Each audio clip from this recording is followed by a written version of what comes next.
अस्सलाम वालेकुम स्टूडेंट्स। आज हम पॉइंट एस्टिमेटर्स की नेक्स्ट प्रॉपर्टी पढ़ते हैं। तो पहली दो प्रॉपर्टीज़ हम पढ़ चुके हैं, अनबाइसनेस और कंसिस्टेंसी। अब थर्ड प्रॉपर्टी है एफिशिएंसी। तो एफिशिएंसी ये देखें, पेज नंबर 77 के ऊपर इसकी डेफिनेशन लिखी है कि एफिशिएंसी चेक करने के लिए बेसिकली आपके पास दो एस्टिमेटर्स होंगे। एक ही पैरामीटर के दो एस्टिमेटर्स होंगे और आप चेक करेंगे कि उन दोनों में से कौन सा एस्टिमेटर ज़्यादा एफिशिएंट है, मतलब ज़्यादा बेटर है, ज़्यादा अच्छा है। तो इसके लिए एक प्रोसीजर है, ठीक है, तो इसको हम फॉलो करेंगे। तो इसमें पहले आप ये देख लें पेज नंबर 77 पे कि इसकी डेफिनेशन ये यहाँ से आपने ये इसको पढ़ लें, इसको तैयार करना आपने कि an unbiased estimator is defined to be efficient if the variance of its sampling distribution is smaller than that of the sampling distribution of any other unbiased estimator of the same parameter. तो ये इसकी definition है, ये criteria है। इसको हम देखते हैं आगे चलें। इसको मैं थोड़ा समराइज़ कर देता हूँ आपके लिए। तो स्टूडेंट्स, एफिशिएंसी में ये कुछ स्टेप्स हैं, ये आपने याद रखने हैं। देखिए, आपके पास दो एस्टिमेटर्स होंगे, मसलन T1 and T2 are two estimators of theta. Theta एक पैरामीटर है, जनरल फॉर्म में हम कह रहे हैं, और T1 एंड T2 इसके दो एस्टिमेटर्स हैं इस पैरामीटर थीटा के। तो सबसे पहले आपने अनबाइसनेस चेक करनी होगी। फर्स्ट क्या करेंगे, चेक अनबाइसनेस के T1 और T2 जो एस्टिमेटर्स हैं इनकी अनबाइसनेस चेक करें कि अगर दोनों अनबाइस्ड एस्टिमेटर्स हैं तो उसके बाद जो है हम एफिशिएंसी चेक करेंगे कि कौन सा ज़्यादा एफिशिएंट है। अगर दोनों अनबाइस्ड हैं तो फिर दूसरे स्टेप में आप उनके वेरिएंस फाइंड करेंगे, variance of T1 and variance of T2। अब अगर variance of T1 less than variance of T2 है तो फिर हम कहेंगे कि T1 is more efficient then T2। और अगर variance of T2 less than variance of T1 है तो फिर हम कहेंगे कि T2 is more efficient then T1, कि जिसका वेरिएंस कम होगा वो ज़्यादा एफिशिएंट होगा। ठीक है, तो वेरिएंस जिस एस्टिमेटर का कम होगा, लेकिन उससे पहले अनबाइस्ड, जिस अनबाइस्ड एस्टिमेटर का वेरिएंस कम होगा वो ज़्यादा एफिशिएंट होगा। तो अब इसके बाद जो है हम रिलेटिव एफिशिएंसी भी फाइंड कर सकते हैं किसी एस्टिमेटर की। मसलन यहाँ पे relative efficiency of T1 compare to T2, तो इसको हम डिनोट करते हैं EF से। ठीक है, F जो नीचे E के सबस्क्रिप्ट में हम लिखते हैं EF, और इसका फार्मूला ये है variance of T2 divided by variance of T1। तो ये रेशो है दोनों वेरिएंसेस का। अब यहाँ पे ये है कि अब रिलेटिव एफिशिएंसी ऑफ T1 अगर आप फाइंड कर रहे हैं तो T1 के वेरिएंस को इस रेशो में डिनोमिनेटर में रखेंगे। वेरिएंस ऑफ T1 देखें तो डिनोमिनेटर में आ रहा है, और जिसके साथ कंपेयर कर रहे हैं, जिस एस्टिमेटर के साथ इसकी एफिशिएंसी को कंपेयर कर रहे हैं, उसका वेरिएंस ऊपर आएगा इस रेशो में। मसलन ये T2 के साथ कंपेयर करना चाहते हैं हम, तो वेरिएंस ऑफ T2 इस रेशो में ऊपर आया, और जिसकी हम रिलेटिव एफिशिएंसी फाइंड करना चाहते हैं वो उसका वेरिएंस ये डिनोमिनेटर में इस रेशो में। तो ये आपने याद रखना है, ये तरीक़ाकार। अब देखें, इसी तरीके से अगर रिलेटिव एफिशिएंसी ऑफ T2 आप फाइंड करना चाहते हैं कंपेयर टू T1, तो क्या करेंगे कि EF equal to variance of T1 divided by variance of T2। अब रिलेटिव एफिशिएंसी ऑफ T2 आप फाइंड करना चाहते हैं तो आप T2 का वेरिएंस इस रेशो में डिनोमिनेटर में रखेंगे, और जिसके साथ कंपेयर कर रहे हैं उस एस्टिमेटर के वेरिएंस को न्यूमरेटर में रखेंगे। तो ये एक प्रोसीजर है, जनरल प्रोसीजर। ये सारा एक तरह से मैंने स्केच बना दिया है कि ये आपने इस तरीके से एफिशिएंसी चेक करनी है किसी भी एस्टिमेटर की compare to any other estimator.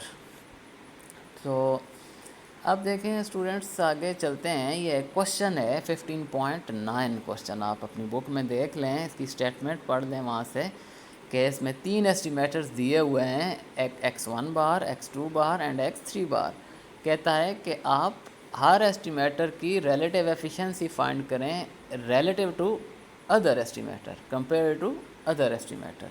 कि मसलन x1 बार जो एस्टिमेटर है इसकी रिलेटिव एफिशिएंसी x2 बार के साथ, फिर x1 बार की x3 के साथ, या x2 की x1 के साथ, x1 बार के साथ।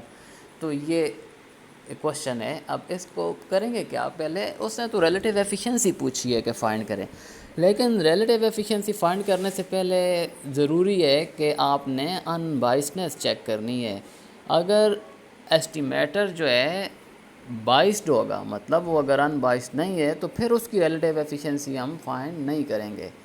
रिलेटिव एफिशिएंसी सिर्फ उन्हीं एस्टिमेटर्स की फाइंड होती है जो अनबाइस्ड होते हैं। जो हमने फर्स्ट प्रॉपर्टी पढ़ी है कि वो अगर फर्स्ट प्रॉपर्टी जो है वो फुलफ़िल करते हैं तो फिर जो है वो उनकी हम रिलेटिव एफिशिएंसी भी फाइंड कर सकते हैं।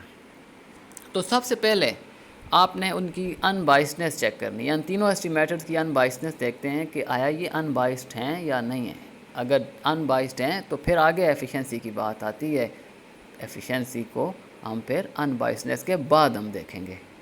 तो ये स्टूडेंट्स अनबाइसनेस आप तीनों की करते हैं। एक्सपेक्टेड वैल्यू ऑफ x1 बार लिया हमने, ये देखें आप। तो एक्सपेक्टेड वैल्यू ऑफ x1 बार लिया तो एक्सपेक्टेड वैल्यू अप्लाई की, एक्सपेक्टेशन अप्लाई की, एक्सपेक्टेशन कह सकते हैं या एक्सपेक्टेड वैल्यू ये आ जाती है। रिजल्ट जो होता है एक्सपेक्टेड वैल्यू कह देते हैं या एक्सपेक्टेशन आप कह लें। Expectation of x1 bar equal to 1/3 expectation of x1 plus 1/3 expectation of x2 plus 1/3 expectation of x3। तो अब देखें expectation of x1 equal to mu है, expectation of x2 equal to mu है, expectation of x3 equal to mu है। Mu यहाँ पे put किया, simplify किया तो that is equal to mu आ गया। तो expected value of x1 bar equal to mu आ गया। तो इसका मतलब यह है कि x1 bar is unbiased estimator of mu, population mean. अब इसी तरीके से x2 बार की हम अनबाइसनेस चेक करते हैं तो एक्सपेक्टेड वैल्यू ली, एक्सपेक्टेशन ली, दोनों साइडों पे रिज़ल्ट आप गया म्यू यहाँ भी। तो इसका मतलब है कि x2 bar is also unbiased estimator of mu. अब x3 बार जो थर्ड एस्टिमेटर है उसकी एक्सपेक्टेड वैल्यू एक्सपेक्टेशन लेते हैं। तो एक्सपेक्टेशन ली जब हमने तो ये रिज़ल्ट जो है that is not equal to mu. Mu नहीं आया बल्कि 0.9 इंटू म्यू आ गया है। तो मतलब ये है कि expected value of x3 bar is not equal to mu, mu की इक्वल नहीं है बल्कि ये 0.9 इंटू म्यू की इक्वल है। तो इसलिए हम ये कहेंगे कि x3 bar is not unbiased, that is biased estimator of mu, कि ये बाइस्ड है। अब ये बाइस्ड है तो इसको तो हम एफिशिएंसी की उस बेस से, उस डिस्कशन से निकाल देंगे। अब हम एफिशिएंसी चेक करेंगे सिर्फ x1 बार एंड x2 बार की, क्योंकि ये दोनों अनबाइस्ड एस्टिमेटर्स हैं। अब x3 बार एफिशिएंसी की दौड़ से निकल गया, अब इसको हम मज़ीद डिस्कस नहीं करेंगे। तो अब स्टूडेंट्स एफिशिएंसी की बात करते हैं तो आगे देखें। अब रिलेटिव एफिशिएंसी हम फाइंड करते हैं x1 bar compare to x2 bar. Relative efficiency of x1 bar compare to x2 bar, ये फार्मूला होगा variance of x2 bar divided by variance of x1 bar. x1 bar की relative efficiency है क्योंकि, तो इसलिए इसके वेरियंस को denominator में रखा, जिसके साथ कंपेयर कर रहे हैं x2 बार के साथ उसके वेरियंस को ऊपर रखा न्यूमिनेटर में। अब देखें वेरियंस ऑफ x1 बार हम फाइंड करते हैं। तो वेरियंस ऑफ x1 बार दोनों साइडों पे वेरियंस अप्लाई कर लेते हैं, क्योंकि 1/3 इंटू x1 जो x1 बार का एक्सप्रेशन है, 1/3 into x1 plus 1/3 into x2 plus 1/3 into x3। तो अब देखें वेरियंस अप्लाई करते हैं तो अब 1/3 इंटू x1 जो है 1/3 बाहर आएगा तो 1/9 हो जाएगा, क्योंकि स्क्वायर होकर टर्म बाहर आती है अगर मल्टीप्लाई हो रही है वेरिएबल के साथ जो भी टर्म या कांस्टेंट। तो 1/9 into variance of x1 plus 1/9 into variance of x2 plus 1/9 into variance of x3। ठीक है, 1/3 का स्क्वायर होकर बाहर आया है, इसलिए 1/9 हम लिख रहे हैं। Variance of x1, variance of x2, variance of x3, ये सारे जो हैं ये सिग्मा स्क्वायर के इक्वल हैं। तो हमने यहाँ पे सिग्मा स्क्वायर लिखा, sigma square sigma square sigma square, 1/9 इनके साथ आ रही है टर्म। तो सिंप्लीफाई किया 3/9 और 1/3 इंटू सिग्मा स्क्वायर, ये रिजल्ट आ गया variance of x1 bar equal to 1/3 into sigma square. अब वेरिएंस ऑफ x2 बार इसी तरीके से फाइंड करेंगे, जो कहाँ साथ कोफिशेंट हैं वेरिएबल्स के साथ x1 x2 या x3 के साथ, वो स्क्वायर होकर बाहर आएंगे। तो 5/6 जो है बाहर आएगा जब, तो 5/8 बाहर आएगा सॉरी, तो 25/64 into variance of x1 plus 1/8 बाहर आएगा, तो 1/8 का स्क्वायर मतलब 1/64 into variance of x2 plus 1/16 into variance of x3।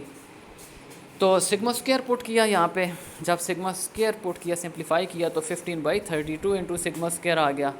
अब एफिशिएंसी में पुट किया फार्मूले में, तो जब हम पुट करते हैं तो रिलेटिव एफिशिएंसी के फार्मूले में, तो 15/32 into sigma square by 1/3 into sigma square that is equal to आ गया 45/32, या हम लिखते हैं परसेंटेज की फॉर्म में 140.6%। ठीक है, ये रिलेटिव एफिशिएंसी आ गई। अब इसी तरीके से relative efficiency of x2 bar, ये फार्मूला है variance of x1 bar divided by variance of x2 bar. तो वैल्यूज़ जब पुट करते हैं तो ये आ गई 32/45 दैट इज़ इक्वल टू 71.1%।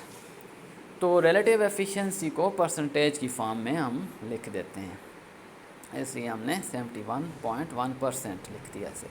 तो ये तरीक़ाकार है स्टूडेंट्स के आप रिलेटिव एफिशिएंसी फाइंड करते हैं जब किसी भी एस्टिमेटर की compare to any other estimator.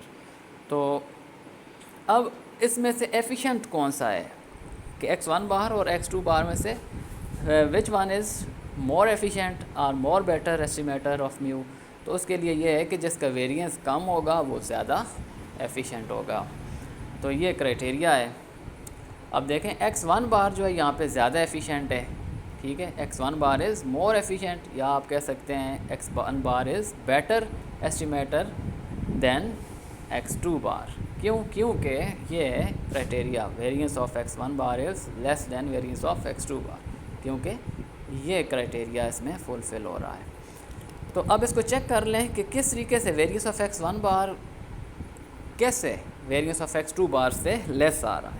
तो ये वेरिएंस की वैल्यूज़ पुट करते हैं, ये देखें 1/3 into sigma square less than 15/32 into sigma square variance of x2 बार की जगह पुट किया। तो सिंप्लीफाई करते हैं तो ये 0.33 लेस दैन 0.47, क्योंकि ये इनइक्वालिटी ट्रू है, 0.33 लेस ही होता है 0.47 से। तो इसका मतलब है कि वेरिएंस ऑफ x1 बार की वैल्यू जो है वो लेस है वेरिएंस ऑफ x2 बार की वैल्यू से। इसलिए हम कहते हैं कि x1 bar is more efficient estimator of mu than x2 bar. तो ये क्राइटेरिया है स्टूडेंट्स, जब आपसे वो ये पूछे कि आप ये बताएं कि कौन सा एस्टिमेटर एफिशिएंट है, तो फिर आपने ये देखना है कि जिसका वेरिएंस कम होगा वो ज़्यादा एफिशिएंट होगा। और अगर क्वेश्चन में ये भी पूछता है कि आप रिलेटिव एफिशिएंसी भी फाइंड करें, तो फिर आप इस मेथड से करेंगे जो अभी हमने यहाँ पे रिलेटिव एफिशिएंसी भी फाइंड की है। तो ये 15.9 क्वेश्चन है स्टूडेंट्स, ये आप ख़ुद भी ट्राई करें इस क्वेश्चन को।